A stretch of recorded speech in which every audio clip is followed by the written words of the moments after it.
Half litre দুধ দিয়ে চলো আজকে বানাবো 11 পিস রসগোল্লা। প্রথমে দুধটা ভালোভাবে ফুটিয়ে নিলাম, তারপর ভিনেগার আর একই পরিমাণে পানি দিয়ে একটু একটু করে দুধের মতো দিতে হবে।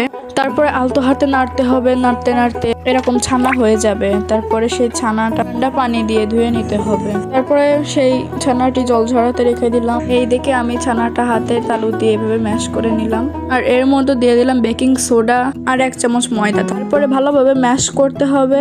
তারপরে মিষ্টি শেপটা দিয়ে নিতে হবে।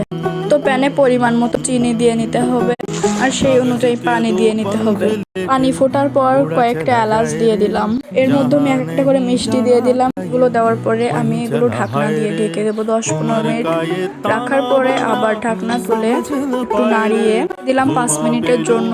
দেখো কত সুন্দর রসগোল্লা হয়েছে, আর এটা অনেক স্পঞ্জি হয়েছিল। তোমরা অবশ্যই বাসায় ট্রাই করবে। এখন এই পর্যন্তই, বাই।